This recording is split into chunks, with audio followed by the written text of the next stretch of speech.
Good afternoon, and thanks for joining us today. My name is Corey Pierce, and I'm the Marketing Director here at Churn0, and I'd like to welcome you to our webinar titled How to Conduct Customer Exit Interviews and Use What You Learned to Fight Churn.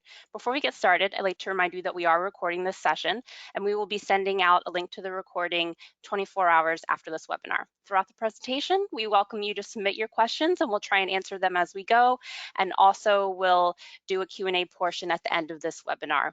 Now I'm pleased to introduce to you our presenter today, Anita Toth. Anita is the Chief Churn Crusher. She has a background in educational research, and those methods have helped her to develop her process for conducting feedback interviews, which she's done for the past 20 years. So I'm really excited to get her insights on how to conduct customer exit interviews. And with that, I will turn it over to you, Anita.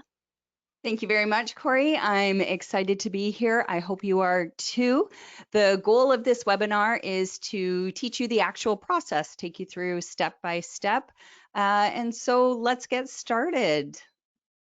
Okay. So how do you conduct customer exit interviews and use what you learn to fight churn?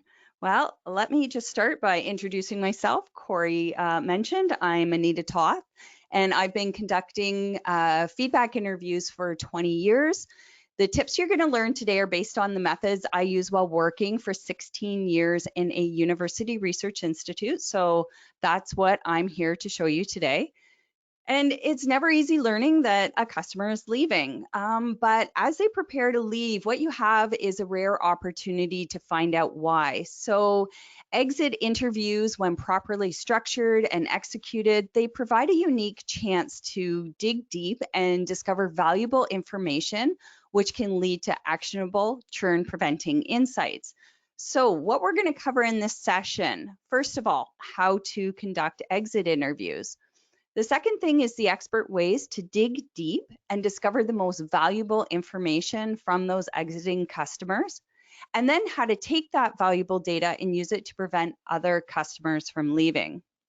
So the purpose of exit interview is to gather valuable customer feedback to better understand why customers have chosen to leave and to prevent future churn. Now, this valuable data can be used cross-functionally to reduce churn and increase revenues. So, for example, by your product team, they'll be able to build the future requirements most tied to revenue and churn. The marketing team will be able to use the feedback to create stronger messaging and attract better fitting customers. And customer success and sales teams will be able to better set expectations, both in the sales process and across the customer journey. So by having a systematic exit interview strategy, you'll capture critical insights to make faster revenue driving changes. So before we dive into this, there's one important bit to know, and we're going to look at the different levels of data that you can collect from qualitative customer feedback methods. And this is really important to understand where customer exit interviews fit into your overall customer feedback strategy. So the first one is general data. This is broad information that's collected, viewed, and analyzed at the population level. So general data is good at showing trends over a period of time, and given its power to show trends over time, one of the advantages of general data is that it can be used for benchmarking and trend analysis. So these are, your CSAT, NPS, customer effort score, cancellation surveys, any place where answers are pre-populated, like a scale or a small choice of responses. Then we have medium data. So medium data takes longer to answer and gives greater insights into what individuals are thinking. Now, the greatest advantage of medium data over general data is that the respondent is able to answer the open-ended questions in their own words. So medium data is particularly good at identifying changing patterns and is a good indication of how customers' needs, desires, and wants are changing. So some examples of medium data our NPS, CSAT, customer effort scoring, cancellation surveys. You heard those before with general data, but this is where the customers can write in or explain their responses. So there's a text box or a comment box. Now, the last is deep data, and this is by far the most valuable and useful information to companies. And it's because it goes so deep into the thoughts, feelings, goals, and desires. So deep data yields information that's not readily accessible by both general and medium data methods. So in many ways, deep data is the true voice of the customer. Now, without question, deep data is also the most expensive, the most time-consuming, and the most labor-intensive way to gather critical customer data. And it's because of the time and effort involved in collecting deep data that the information gathered is the most insightful and the most valuable to any business. And of course, it's no surprise, customer exit interviews land in the deep data category. And it's because they take time and effort to undertake, but the data that you'll gather from one customer interview will have more depth and insights than 100 surveys ever will. All right, so let's get into it. Every single type of customer interview has a 3-step interview process. There's the pre-interview, the interview itself, and the post-interview. And what we're going to do from here on is we're going to look at each of these 3 steps and what is involved with each one. So first of all, let's look at step 1, which is the pre-interview. And within the pre-interview step, there are the 5 Ps, also known as the strategic interview plan. So the first is the purpose of the interviews. The second P is to plan for the people and the data. The third is to pre-write the questions. The fourth is to populate with the right people if possible. And the fifth is practice. And we're going to go through each of these right now. The purpose of the interviews, this one might seem obvious, but the purpose of the interviews may differ according to what you're looking to achieve. For example, you might be only interested in interviewing decision makers when they churn, or maybe you're interested in learning the top 3 reasons why certain product users churn, or maybe you want to understand why accounts of a certain size are leaving. As you can see, the reasons for conducting exit interviews are different. By selecting one purpose for conducting the interview, everything you do around the exit interviews will be aligned with this one purpose. Having one purpose means that you have clarity throughout the entire process. If something isn't clearly aligned with this one purpose, then it isn't included. Comparison. At the end of the interviews, you can compare results across every single person interviewed. And this is important because you want to make sure what you're hearing from your customers isn't by accident. And completeness. The one purpose helps ensure the entire process of creating, executing, and acting on the exit interviews is completed. So the best practice here is to select one purpose for conducting the interviews. Okay, we're going to move on to the second P, which is planning for the people and the data. And this is the stage where your exit interview strategy either succeeds or it fails. So planning this part will help the rest of the process move smoothly. So let's start with planning for the people. Okay, we need to know this. Who's going to be the interviewer? Interviewing is a skill, just like with sales. You have okay salespeople, you have good salespeople, and you have your all-star salespeople. Well, what differentiates the okay and the all-star salespeople is skill. And interviewing is a skill that takes years to perfect, but even in a few months, your interviewers can become good at interviewing your churned customers.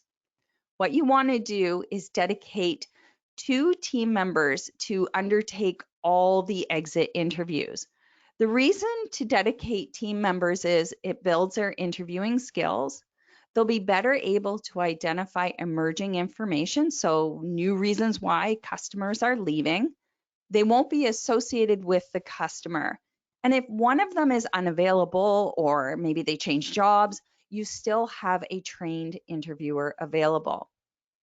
Now, you might be wondering about point number 3, that they won't be associated with the customer. This might seem counterintuitive given the CSM for the account already has established relationships.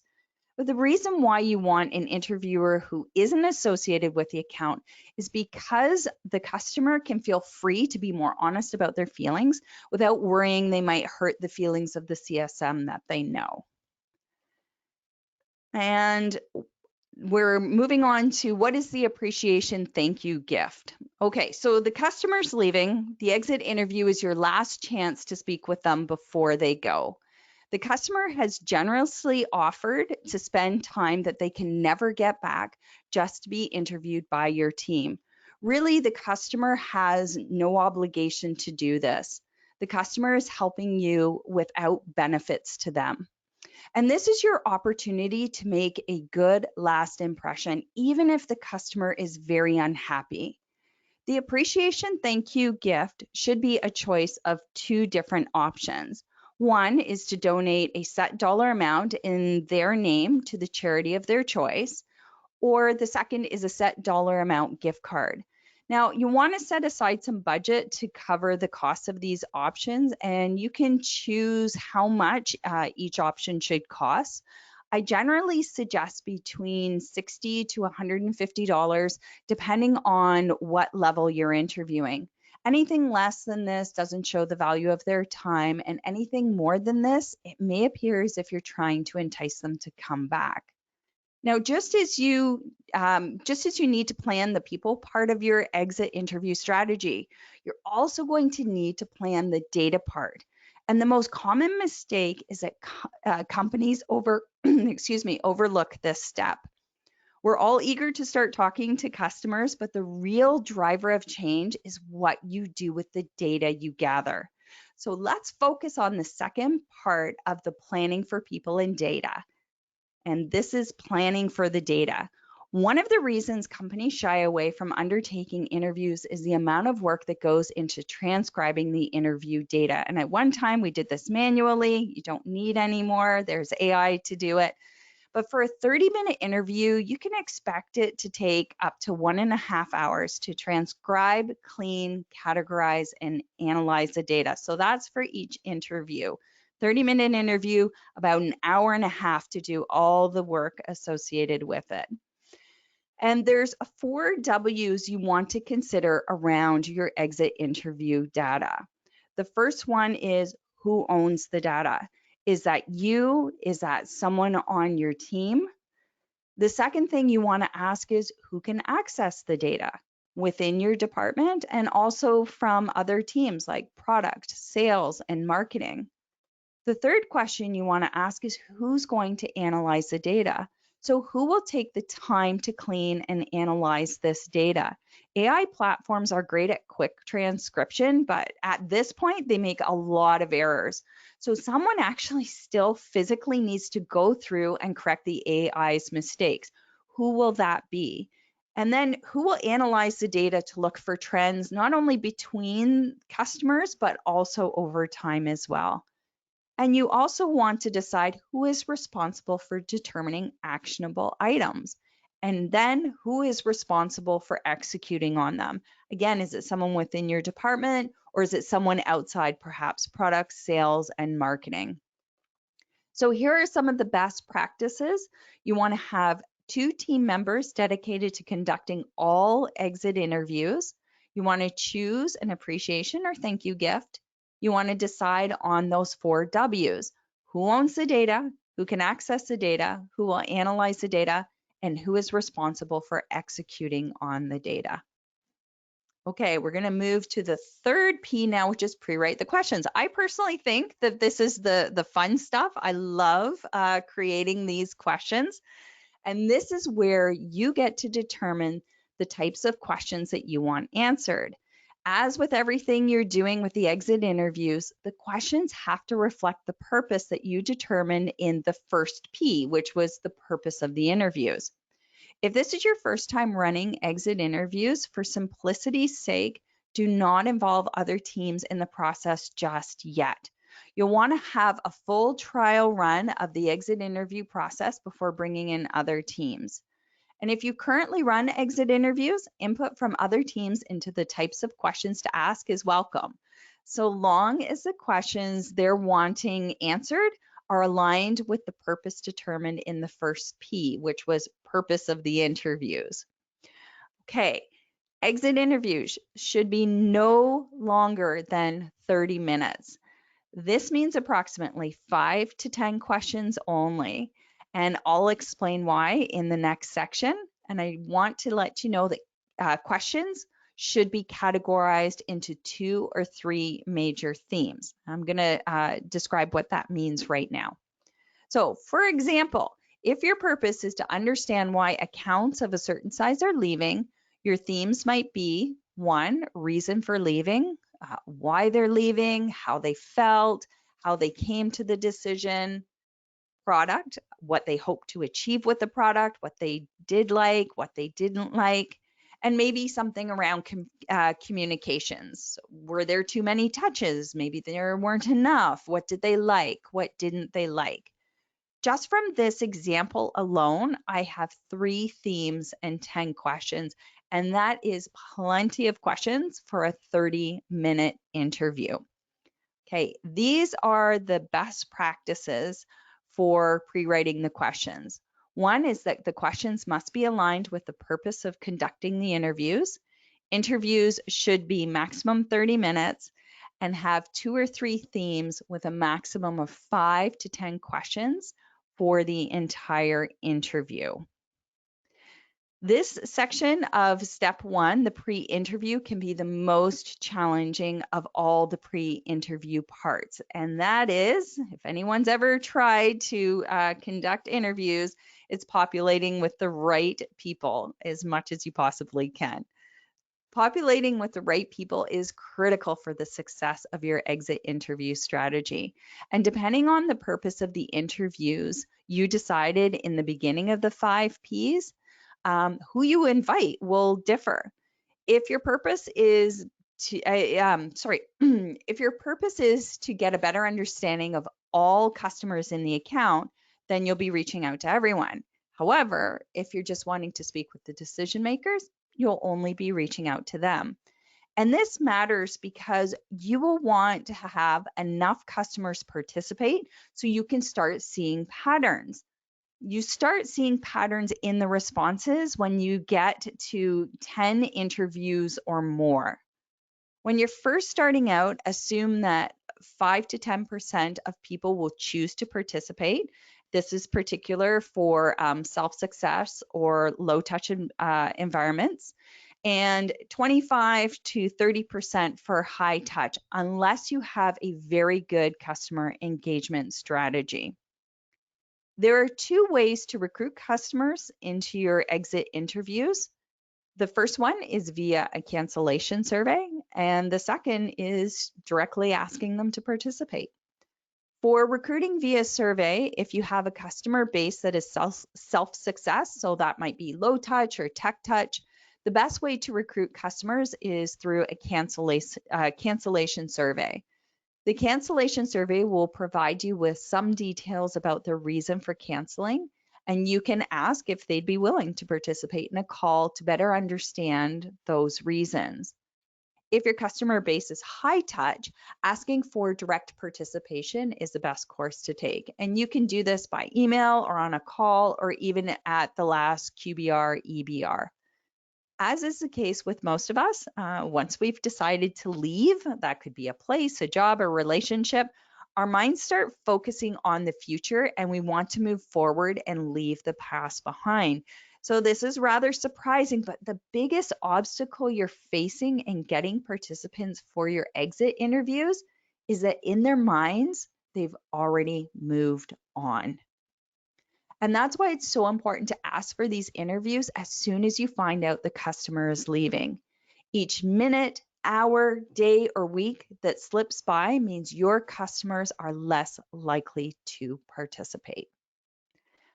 These are the exit interview best practices. The first is that there are 2 ways to recruit customers into your exit interviews. One is via a cancellation survey, and the second is to directly ask them to participate. Assume low participation rates unless you have a strong customer feedback engagement strategy and system. All right, we're on to the last of the 5 Ps. We're still in the pre-interview stage, and that is practice.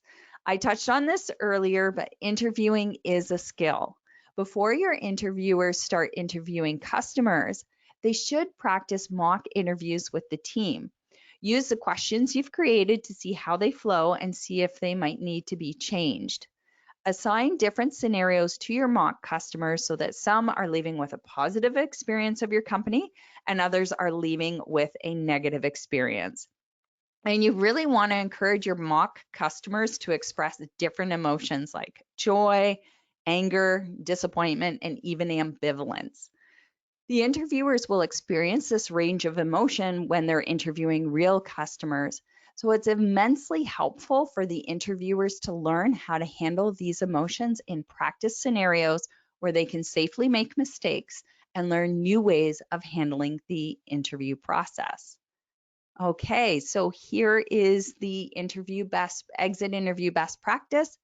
Practice positive and negative mock interviews using a range of emotions.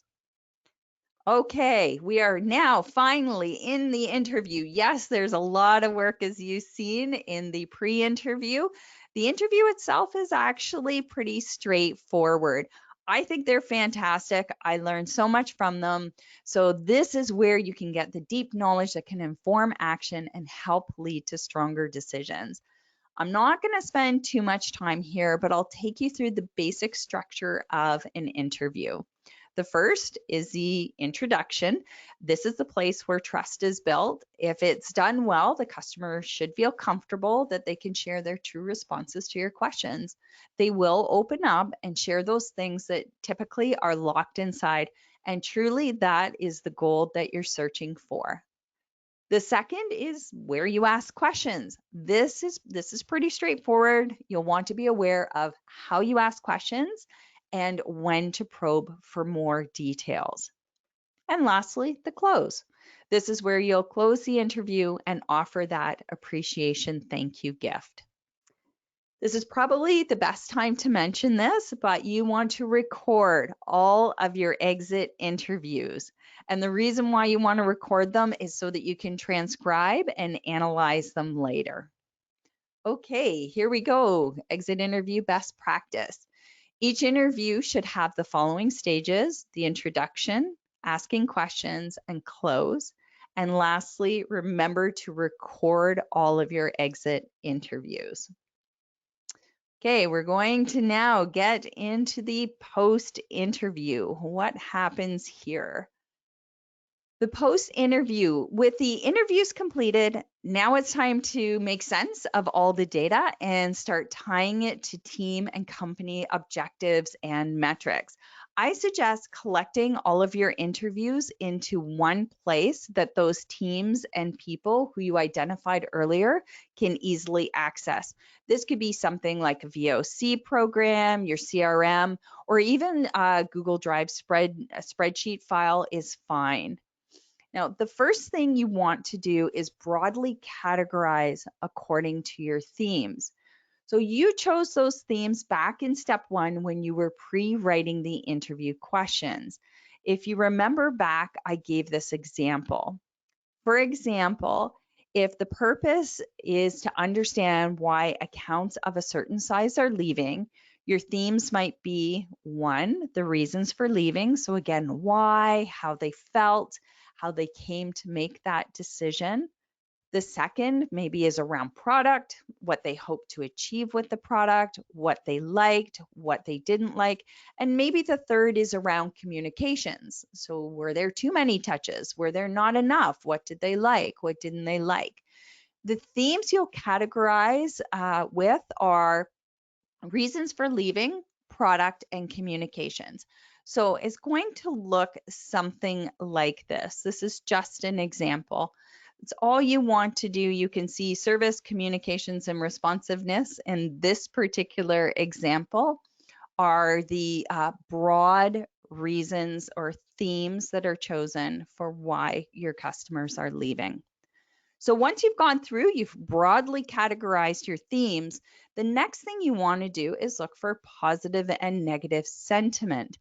The quickest way to determine actionable insights that lead to churn reduction is by categorizing the interviews by sentiment. So these can be positive, negative, and neutral. And what this does is provides you with an overall sentiment. And in this example that you can see out of the 55 interviews, 34 had some negative sentiment. So first thing is broad themes. And the second, you're looking for positive and negative sentiment. The third thing you're going to do is look for smaller themes. As you read through the interviews, you're going to see that there are smaller themes that you can categorize, and these become the areas where actionable insights occur. For example, I'm going to show you this example, and you can see that attention to detail and responsiveness are two of the smaller themes. Just note that the examples I'm going to give you from this point forward are not from exit interviews, but they're equally as useful for your own customer feedback strategy as they are for your exit interviews. So I'm going to show you this now, and you can just read it and see how communication, responsiveness, and attention to detail are those smaller themes.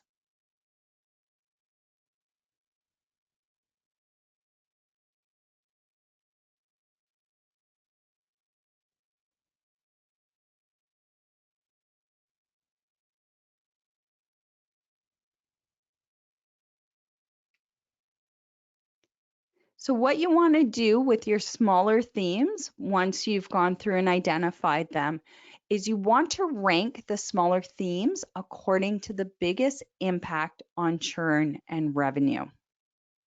All right, the next thing you want to do is you want to look for those stories, those case studies, use cases.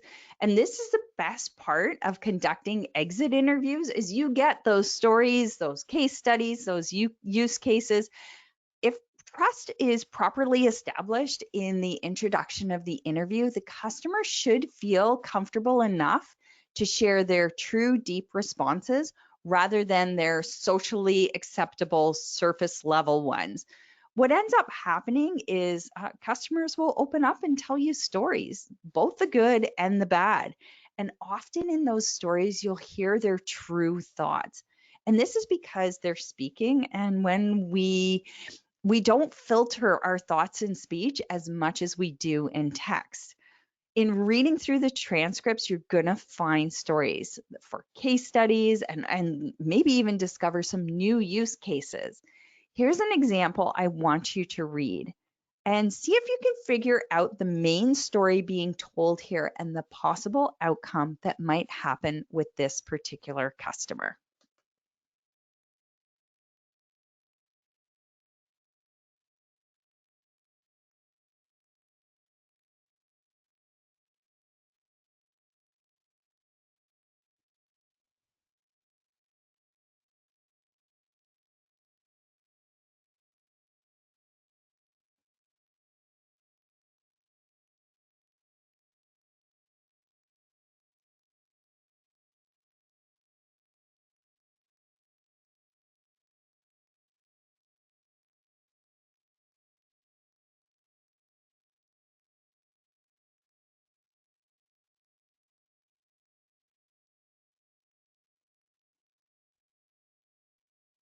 All right, so the main story here is that this customer has gone from being satisfied with the service to now experiencing frustration.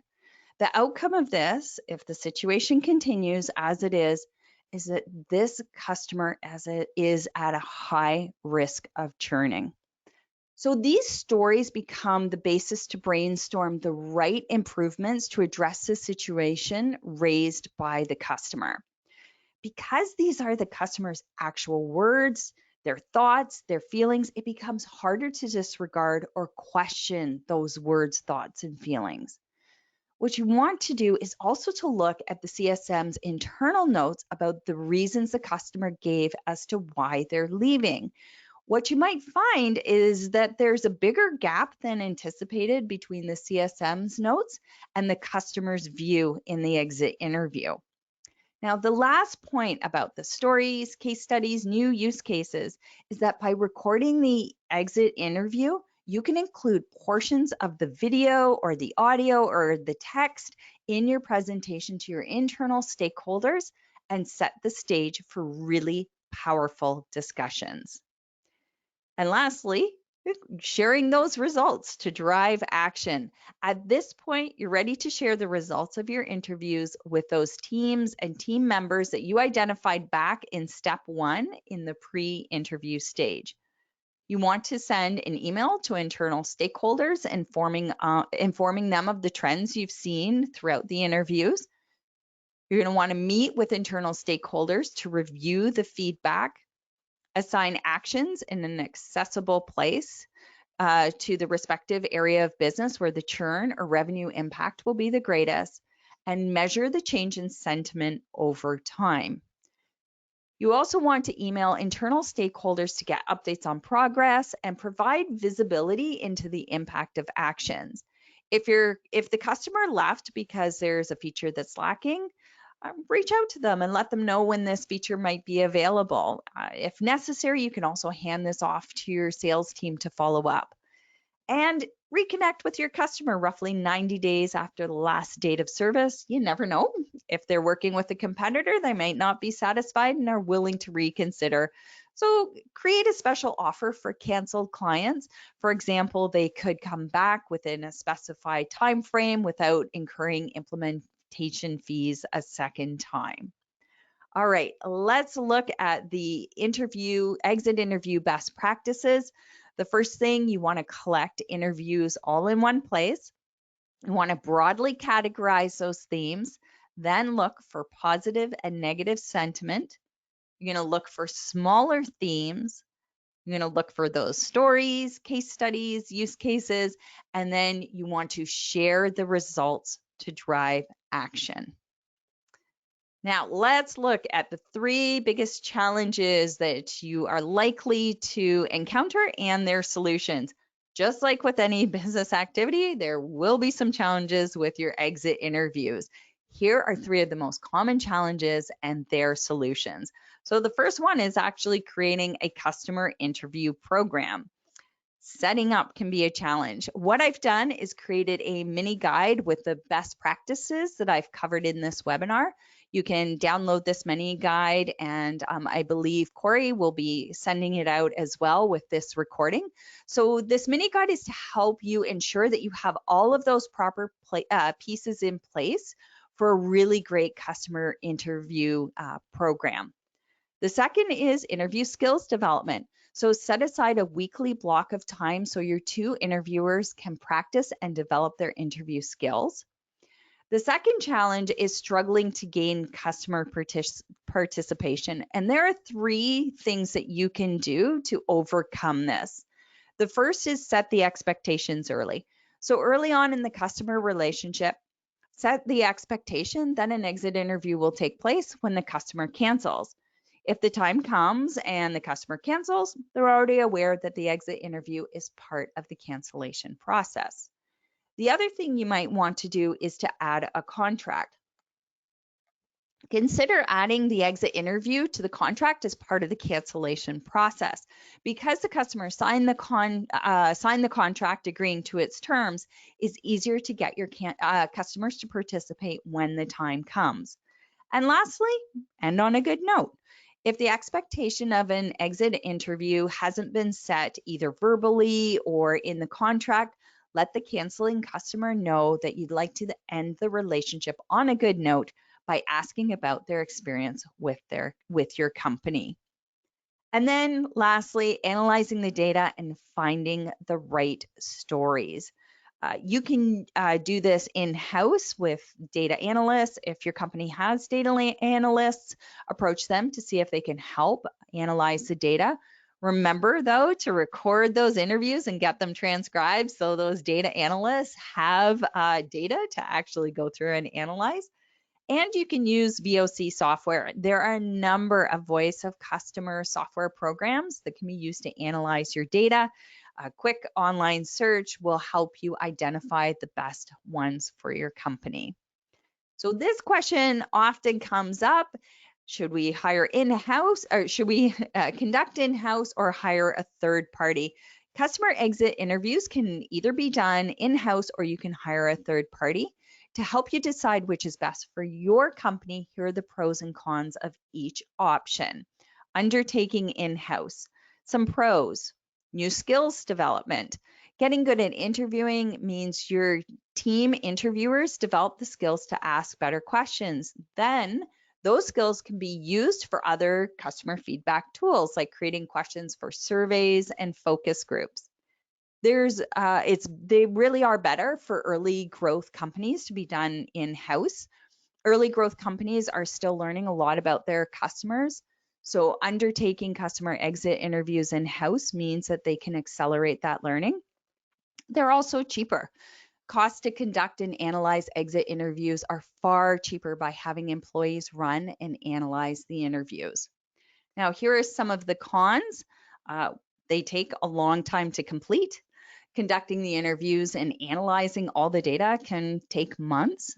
Depending on your timelines and capacity, this may or may not prove challenging. You can get suboptimal data, and this is while your team is still developing the skill of interviewing. The questions they ask and how they probe deeper into the customer's answers might be poor.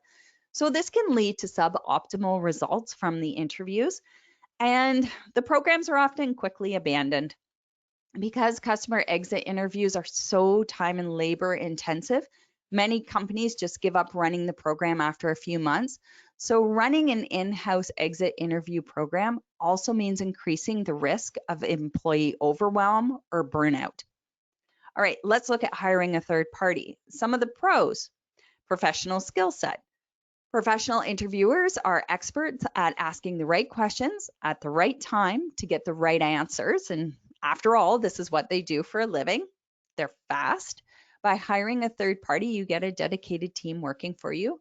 Third-party interview companies can have results back in just a few weeks. For example, in 6 weeks, I can interview and analyze the data from 40 customer interviews, totaling 20 hours of raw data, and they can be flexible.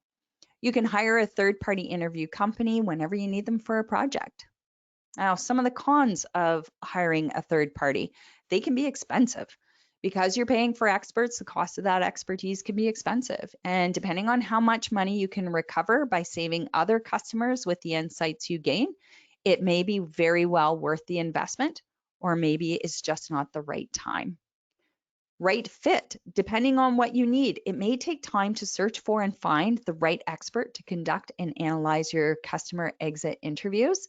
And lastly, hiring a third party, you might have a bit of a wait list. If the third party company is reputable, you might have to wait a few weeks for them to have capacity to work with you. Now, if you're unsure whether undertaking in-house or hiring a third party is the best option, here's a 7-question checklist to help you decide. First of all, are we capable of doing this project ourselves? Do we have the competency to achieve our desired outcome using only inside resources? Is our experience helping or hurting us on this particular initiative? Is our perspective helping or hurting us in this initiative? And oops, I think I made a mistake there. This one is our experience helping or hurting us? This one is our perspective helping or hurting us in this initiative? And do we have the capacity to do this project ourselves? Do we have the capacity right now to accomplish this initiative? And is this project the best use of our capacity? And just some principles to guide you. The customer is doing you a favor by participating. They have no stake in this, but you do. Respect the value they're giving respect the value they're giving and their time, which they can never get back. Secondly, dig down into the feelings. All decisions are made on emotions first and then backed up by cognitive processes. It's not enough to find out why they canceled. It's not enough to understand their thinking. You really want to know how they felt. What impact did that decision have on them, their team? Sentiment will point out the gaps in expectation, and that's where you're going to find the most actionable information to effect better churn management. And third, getting a high participation rate for your exit interviews and for all of your customer feedback means you need a strong customer feedback engagement strategy and system. High participation rates, they don't happen in a vacuum. They're purposefully created and developed. As much as you can, let your customers know how they are valued and that their opinion matters. Show them this, don't just tell them, and they'll happily participate in your surveys and interviews. And of course, if you're thinking about a customer exit interview program or you're looking to reduce churn and want some help, you can reach out to me. There is my email, anitatoth@anitatoth.ca. And you can also reach me on LinkedIn. I'm very active there. So let me know when you connect with me that you attended this webinar, and I'm more than happy to chat with you over there on LinkedIn. Okay, so I think we're done here. I think we're going to open this up to questions Yeah. now. Awesome. Thanks so much, Anita, for that Oh, you're presentation welcome. and all the level of detail you went into the whole process for conducting these exit interviews. We've had a number of questions come in, but I'd like to invite other attendees to go ahead and submit their questions, and we can go over them in the next 15 minutes or so. Awesome. So we did have a number of questions come in about how do you get the customer to participate in these, but that was before you covered the incentive. But then we did have a question that came in that said, would you recommend mentioning the thank you gift offer in the initial outreach or at the close of the interview? You caught that. I purposely left that out. I love it. You don't mention it at all until you are in the interview. You are at that close stage where you're shutting everything down. And then you mentioned that those options are available. And the reason why you want to do this is because you want the customer to be surprised. Even if they're leaving, even if their experience was miserable, it's one last opportunity to make a really good impression. The challenge with exit interviews, if you are offering that thank you or appreciation gift as a way to entice them to participate, it might feel like you're trying to win them back. The key thing about the exit interviews is that this should be no attempt at all at sales. You're not trying to win them back. You really are. The whole purpose is to understand why they made this decision to leave, and where along the path, whether it's product, whether it's communications, whether it's an internal challenge they're having, whatever it might be, you are trying to understand that big picture reason why they left. So you want to keep that as the surprise. Even people like, let's say you're real, the customer was really upset and they took this interview with you, they told you everything they want to say. To be able to surprise them at the end and go, hey, by the way, we'd like to thank you for your time. I've never ever, in all the hundreds of interviews I've done, I've never had anybody go, oh yeah, no thanks. Like there's always that moment of surprise. And, depending on how the interview went, depending on their experience, they might be kind of, what does this mean? You can be very clear and say, this is not an attempt to lure you back. We simply want to acknowledge the time you took with us today, because that's 30 minutes of their time they will never get back, to help us better understand the reason why you left and your experience with our company. Awesome. Thanks for going into that recommendation there. We have another question that says, is your recommendation to shy away from any churning customers who are very angry, or do we face those with a different style than you outlined, or do you all the same? Great question. Ooh, it is hard. There's no doubt about it. I don't think anybody likes just any human enjoys interactions with a really angry person, particularly when you don't really understand why they're so upset. Yes, lean into it. And I'll tell you the reason why. When I finished just one of the last slides here about those principles, I talked about feelings. If a customer is really angry, that means that obviously they're experiencing some really big emotion. Really big emotion means that somewhere in there was a big expectation gap. And if you can discover what it is, those customers, now this is just a generalization, sometimes will come back because they're upset something didn't quite work out. If you can figure out what that is, there might be opportunity in the future to put that back in front of them. Remember, when you go through the mini guide, it talks about reaching out after those 90 days and asking them, how things are going, if there's a particular feature they were waiting for, where that is in the roadmap, whatever it may be that they talked about in their interview, just to let them know that perhaps there's been progress made on it. And just start the discussion. Obviously, you're not looking to, win them back in again in 90 days, but it can be a really great place to start that discussion. So your happiest customers and your most unhappy customers, they are going to give you the greatest amount of information, and that is because their emotions are so strong. So as tough as it is, and yes, it's going to be difficult, if you can bear that in mind when you're going to interview these types of customers, I'm telling you, the information that you will get will just it is worth the little bit of nerves that you might have going into those types of interviews. They're going to tell you exactly what they're thinking, what they're feeling, and why they were so disappointed, and that's led to their upset. Interesting point there. Our next question is, so you are recommending one-on-one interviews. Is doing written interviews ever okay, or is that not recommended? Or I guess more of a survey as opposed to more of a survey. Okay, and this is a really great question. The great thing with surveys is they can be done at scale, right? They're cheap. You just send them out to tons of people. The reason why, if you remember back, I had that graph of general, medium, and deep data. So that would be surveys where they can, type some sort of answer back. That's medium data. And the reason why it's medium is that you can't ask questions. All you get is whatever they typed. You have to guess the context. You have to try to understand, well, what did they really mean by this? Is this for everything? Is this just one unique situation? You have no clue. With interviews, you get to ask questions like, tell me more about this, or what does this mean to you?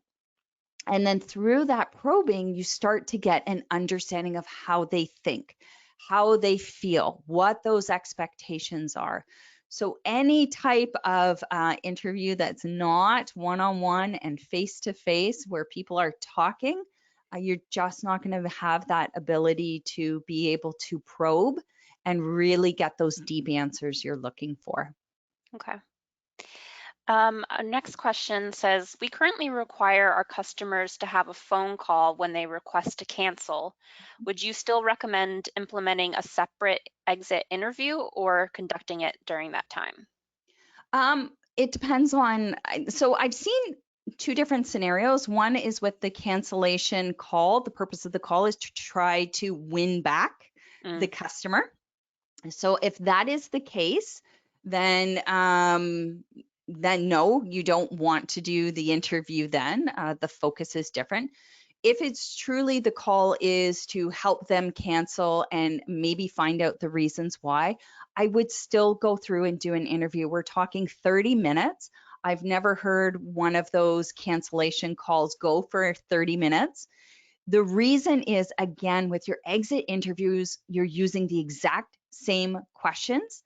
And whether it's an outside agency or those two interviewers on your team, they get really good at knowing how to probe.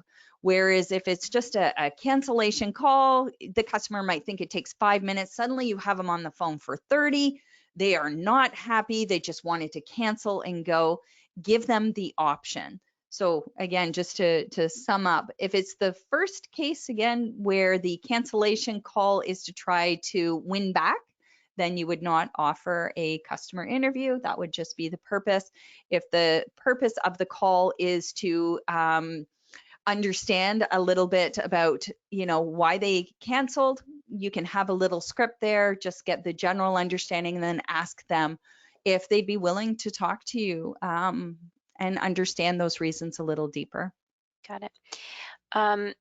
Our next question is, for the customer exit interviews, would you recommend sharing the questions with the customer beforehand or only posing them during the meeting? Yeah, No. you Okay. want to do it in the meeting. And the reason is it's just off the cuff. Like you ask the question and they will give you an answer. Then you probe again. You ask them to describe it a little more, or how did you feel? What did you think? What happened next? All of those questions you want to be able to ask. And what you want is their genuine response, whatever it is in the moment. Just think of like the interviews you've had even for a job. You don't often, I've never seen the questions we're going to ask you in advance, and why you're looking for the genuine reaction.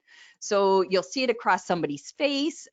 Oh, here, just in case somebody asks, when you're recording, you want to do like this. You want to record, you want to see what their face is. Did they give a look? Even if it's momentarily, that will give you an indication, maybe I should just ask a little further about that. They seem sort of surprised by that question I asked. So, I forgot the original question now. I hope No, I you answered it. No, it was answered about it providing good. the questions Good. in advance. Um, Good. our next question is, in your experience, what would be actionable outcomes when the reason for the customer leaving is that they don't have budget or pricing? Oh, that's always a challenge. Dig deeper. Dig deeper. This is why the exit interviews are such gold. So on pricing, on budget, what you usually find is that's given as like the number one reason, but there's usually the real answer is driving below. So you're going to get your surface level answer. That's a perfect one. Oh yeah, it's just too expensive for us. We don't have the budget right now. And then underneath, what you discover is that there were some other decisions made and priorities shifted within the company. And those priorities shifting now drove the reason that, well, we don't have the budget anymore. The budget's just been allocated somewhere else. So find out, that's why you want to dig. That's why you want to ask those questions. So if it's around budget, can you tell me a little bit about how that decision was made? And then once they start describing, then you can ask other questions around, what they plan to do now that this software is not available for them. How are they going to handle that particular challenge now that they're not using your software? Budget pricing, it's often not the real reason. So surface level will give you the deeper stuff, and then you find out, okay, this is what actually happened, and it drove the decision to allocate the budget elsewhere. Got it. Let me see. We have a question that says, what are some pros or cons to sales hosting these customer exit interviews versus someone in customer success? I love it. Great question. Sales tends to see every customer interview through the lens of sales, and that's not necessarily a bad thing, but it's not so great here. The whole reason why the appreciation thank you gift is withheld to the end, they don't know about it, is because you do not want this to somehow become a sales call.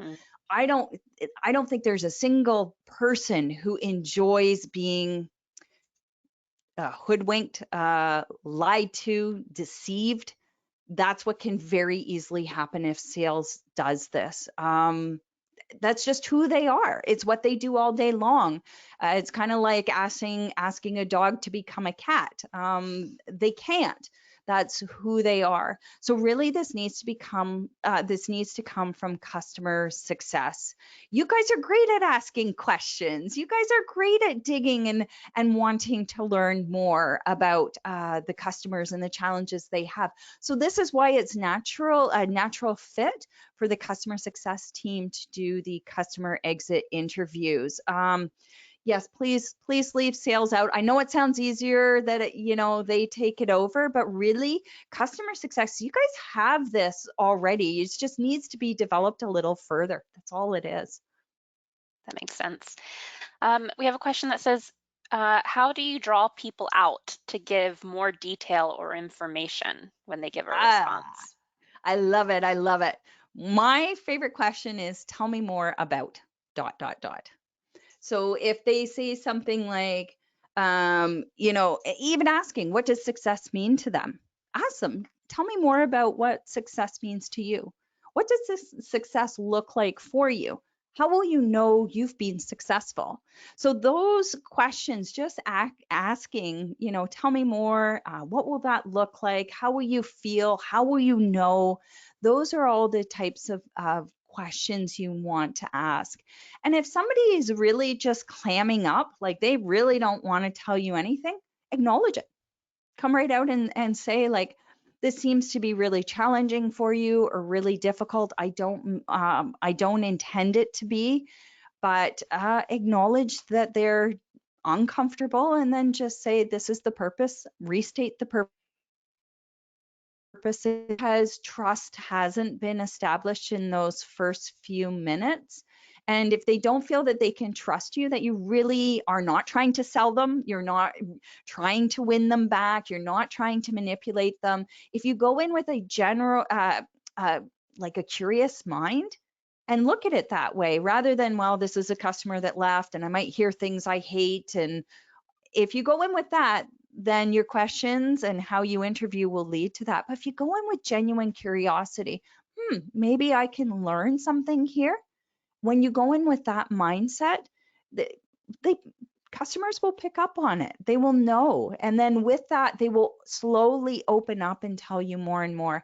But if they're really stuck, next time you do an interview, work a little more on building that trust and letting them know, like, this is not sales. I'm not trying to win you back. I'm not trying to use this information to somehow harm you or your company going forward. Let them know, establish that trust. And then if it's in the moment, acknowledge it and just let them know, I sense that you're uncomfortable and it's not my intention to, make this uncomfortable for you. How could we make this a little bit better? Yep. Let's see, we have time for maybe one more question. So outside of customer exit interviews, any other points in the customer life cycle that you'd recommend doing in person or, video interviews? Any other trigger points or Yeah, suggestions? everywhere. that would be my thing. Everywhere. Of course, it really depends if we're talking enterprise, if we're talking tech touch.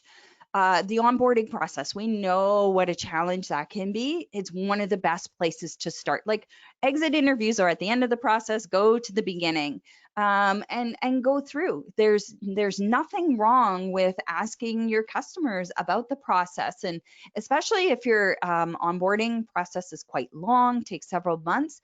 It might not hurt to do, kind of mini interviews, 15 or 20 minutes, just to get a sense of, in that process, what were the expectations? What were some of their challenges? What did they not expect to happen that did? How did they handle it? All of those things. The more you ask questions of why, well, why is it like this? How can we change this? What impact did this have? Look at your customer journey and see, are there places where we're not really sure what's going on here? And then you can apply the interviews there. So another great place is where let's say an account, if you use a health score, so they were green and now they're yellow, and you want to find out a little bit more about what happens. Let's say you have a meeting, you're still not getting at it. Maybe this is a great time to do an interview, again, with preset questions, Because if you're starting to find that you'll start seeing patterns. The more customers you talk to, you want to see what those patterns are. And maybe it's a certain segment, it's a certain firmographic, or maybe there's just a challenge in that particular part of the customer journey. Then ask them for those interviews. It never hurts to dig a little deeper and gain a little more knowledge. Awesome. I think that's great advice. Well, that brings us to the end of our webinar today. So thank you so much, Anita, and thank you everyone for joining us. I do want to remind you that we will be sending out a link to the recording tomorrow. And when you exit out of this webinar, a survey will pop up, and we'd love to hear your feedback on today's webinar. So thanks again, everyone, and we'll see you next time. Bye.